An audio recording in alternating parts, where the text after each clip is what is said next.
Hello, everybody. Welcome to Resolution Rundown, hosted by Resolution Real Estate. We're pleased to welcome Dan Shannon, the renowned architect Dan Shannon, very good friend, who we've done a lot of work with before. I'm also joined by Harry Macklowe, my esteemed partner. We have some good questions for you, Dan. It's not every day we get to pick a brain of an acclaimed architect. Why don't you tell us about your firm, how many people you have, what areas you work on?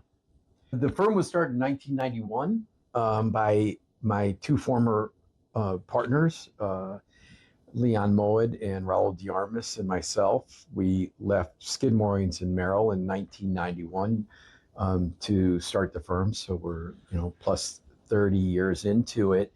And 35 years later, there's a firm of 40 professionals at our office. And somewhat strategically, and in another way, from an interest and an ability point of view, our work has become focused mostly on making existing buildings, old buildings, new again. Jane Jacobs once said, and I'm going to twist her words, that there are old buildings with new ideas. And that just happens to be a sector that we helped create as architects with the development community, lead in many ways, or thought leaders in that. And although our focus is in New York City, it's an international practice now, spanning anywhere from, Germany, England, India, because there are lots of old existing buildings. And rather than knocking them down and wasting all that embodied carbon and energy and life in those buildings, rebuilding them makes a lot of sense. Good example of that is a project we're working on together, 330 West 42nd Street. 100%. Right. Coupled with the fact that it's not only beautiful, but it's landmarked, and you are wonderful at being able to navigate that course for us. Let's go way back, Dan. College? I went to undergraduate at the University of Notre Dame. There's no other place that Daniel Patrick Shannon could go. I graduated a while ago in 1983. I got a 5-year degree in architecture there. As soon as I graduated, I packed my bags into a 1968 Volkswagen Beetle and came to New York. So you saw New York immediately. Absolutely. Chicago is kind of a place where Midwestern architects who have ambition go. I kicked tires there and knew that my original instincts to come to New York as a Midwesterner was my fate. Right. And where were you raised? In Louisville, Kentucky, for the most part. Great. My father was a GM guy and started a company, and we moved south to where they were from originally. And how did architecture get under your skin? I mean, same person. How'd you end up here? That's a very simple story. My father, who started his executive career at GM in psychiatry, he was part of the group that determined people's best utilization of their skills. He was a clinical psychologist. He came home and practiced on us, and he said, architect. And I drew all the time. I built models all the time. And that happened at about 7th or 8th grade, and it did not change. And he was right. I always say, just enough interest, just enough skill, and just enough market to make it in New York. And you've done very well. You represent some very big owners and some very big projects. Thank you. What are you working on now that you can talk to us about?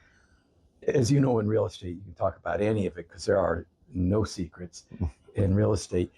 There's a lot of repositioning. There's kind of two levels of it, but it's all, I'm going to only talk mostly about commercial buildings. There is, you all know better than I, a very strong market for the right tenancy, but for the right buildings right now.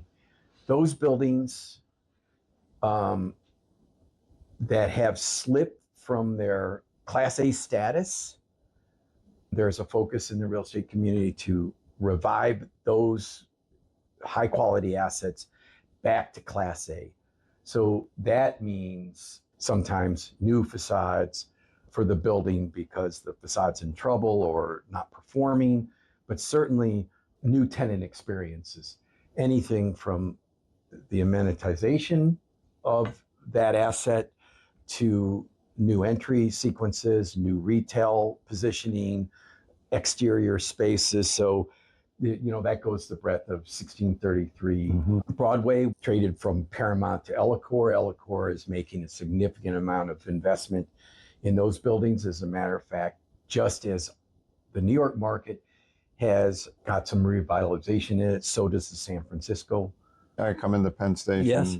pretty much every day, and I walk up through One Penn, and it is. I mean, that is remarkable, and what you did there. It's really amazing design. Two Penn now also. Who was like what was that thought process? Because One Penn was. Look, it was always a great asset. I'll say. I actually officed in that building with Elcor many years ago. Yeah. Yes, of course. We're on like the And 38th floor, right? Absolutely. Okay. Absolutely. Right. Remember? Yep. Way back in the day. Yeah. But the lobby was nondescript. It had no presence in the market. And I love just walking through there. You walk up the steps to the landing, the big screens. I mean, it's just, and it's fully amenitized, obviously. And like, what was like thought process? I'm working again with a very, I imagine, well-known developer, Vornado. Yeah. Well, first off, I'm going to try to condense a long story there. That was 10 years from the day that Steve Roth and David Greenbaum said, we certainly need to do something with these two buildings. Right.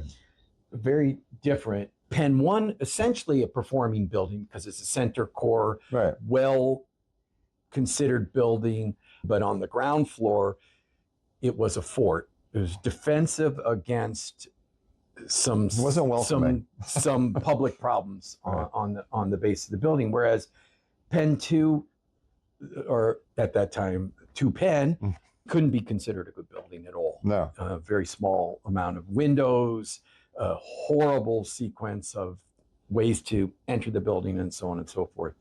So Vornado assembled an amazing team, and we were fortunate to be a part of it, and the lead architect for a lot of it, Brad Zismore, who focused his practice on tenant improvement, really is the tip of the sword on what tenants want today. So working as the core and shell person with them, as the tenant person, we were able to start working on ideas that bring people back to the office in a progressive way. But Vornado, led by Steve Roth, that was the light from the beginning to the end. Create a district, get the energy back from the west side to the largest transportation hub in North America, show that a mixed-use project could work. We've got the largest entertainment facility on the northeast coast, Madison Square Garden. We have retail. They call it the Mecca. Right? Yes, absolutely. We have potential retail especially for food in that area, a park, and all of the transportation pieces. And Vornado solved the problem for every one of them that they could. Right.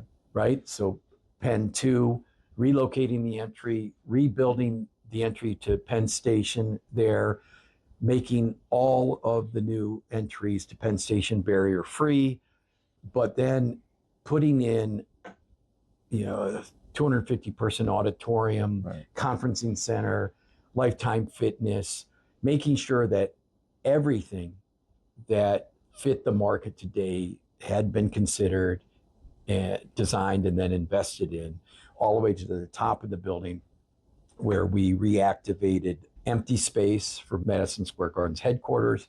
And then on top of that, on an abandoned roof, put a new facility called the Perch for all kinds of events. And from the time you started that project, not 10 years back, obviously, when it was a concept, the time you got your drawings done, how much time from start to completion? 5 years? 5 years.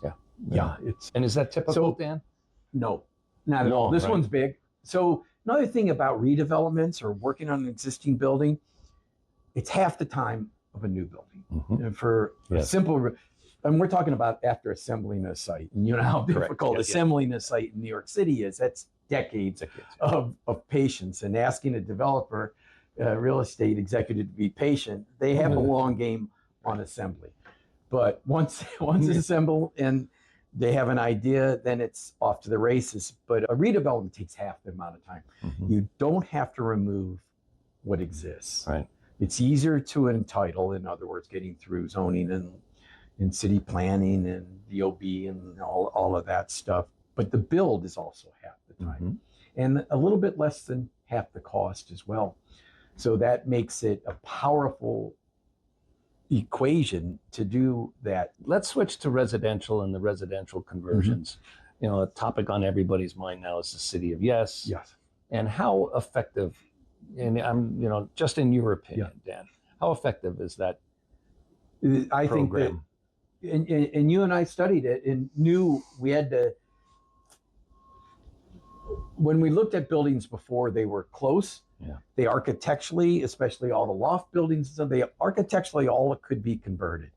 It's just that they were close, but not good enough to make that investment. City of Yes addressed a lot of those issues. First off, made it formally a lot easier to go to the Department of Building and apply for that change of use.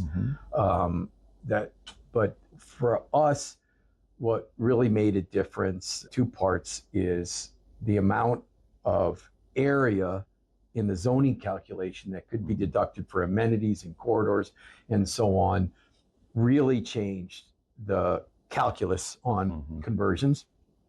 And in the smaller buildings, the rear yard complexity in New York City, the distance away from an adjacent building in a commercial building is a lot less than it was in a residential building. And that made a conversion of an office building with a smaller rear yard harder for a residential building with the new. And there are new considerations that make that adaptability better and more effective and possible. And that really has changed. It still takes quite a bit of faith in the market, investment, and good thinking. But downtown, where my office is, the conversions, especially on Water Street, are moving. There are 2 more underway, several that are done and successful. Well, right. 55 is in the market now. Right. They're 25% leased out, I think. Right. A remarkable response there. And it continues. And I think the city planning and the planners understood that where there's housing, there's schools. That's right. There are parks. There's a different kind of retail for, you know, the families that live there. So there's an entire economic center that follows with that. And I think that's going to be. So are approvals turning around quicker from the city? Probably not. Yeah. I was going to say. But the light's at the end of the tunnel on all of it. It used to be a lot of asking for clarification and then waiting for that. And now there's a direct path, but they're moving ahead. Let's turn back to you for a minute. Yeah. Personally. Yeah. You've been doing this for a lot of years. You run the firm. Yeah. You're a guru in town. When Dan gets up in the morning, what gets your juices going about work?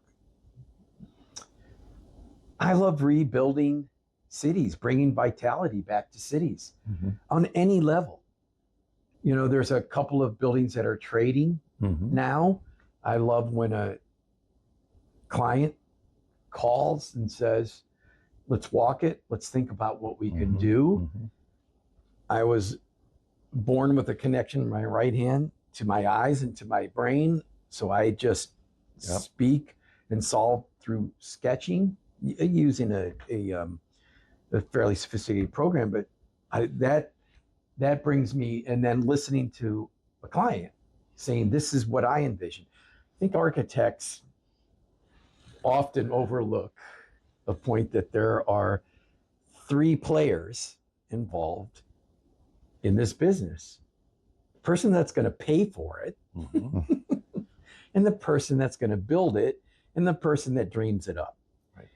And that's one collective for a successful idea, right?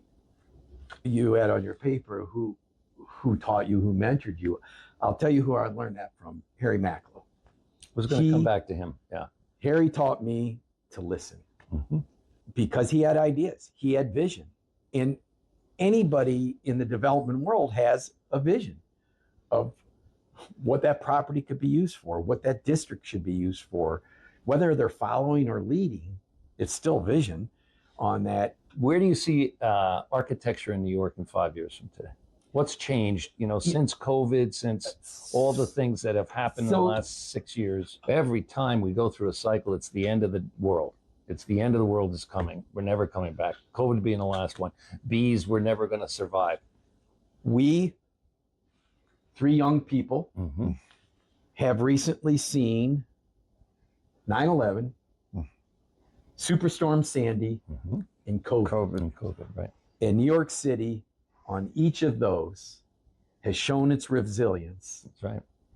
right, and recovered And recovered. with that, and that's remarkable. And Every time led by and wait, Larry most Silverstein. importantly, Dan, But you're right. Every time led by Larry Silverstein. but most importantly, the Knicks have even won a championship. That's right, right. But But not I- today. I that can't- shows the resilience. And more I'm than anything gonna else. that way. I can't wait 55 years for another kind of championship. No. We work for the here and now. But as well as but the talk future. about the resiliency and how all these cycles we've seen. I was talking with somebody today, and Anthropic now is gobbling up office space like crazy, right? Absolutely. And a lot of these AI firms, because that's the big thing. And That's I'm big kind of deal. like, Yeah. I don't know, have I seen this movie before? I'm not sure.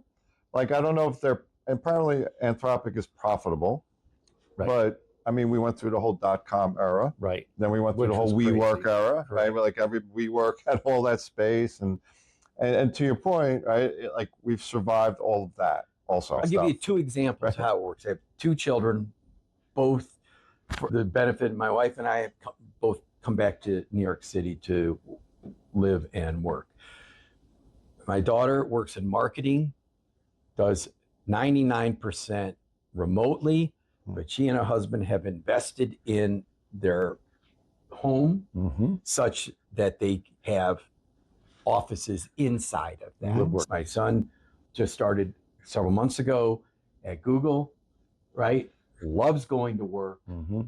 enjoys that collaborative experience there, and and has a whole different point of view toward how he makes it work. So I think that's just a microcosm of exactly how people are Mhm. thinking about it. So if that's 50-50, it works Right. out pretty well. Right. Well, this has been great, Dan. I have a question, one last question before. At our ripe old ages, our ripe Yeah. young ages, we every now and then get a chance to mentor people Mhm. and bring them under our wings. What's your advice that you would give a new starting architect coming out of college or grad school, as the case may be? Yeah, the most valuable thing for somebody coming out of school. I've done a lot of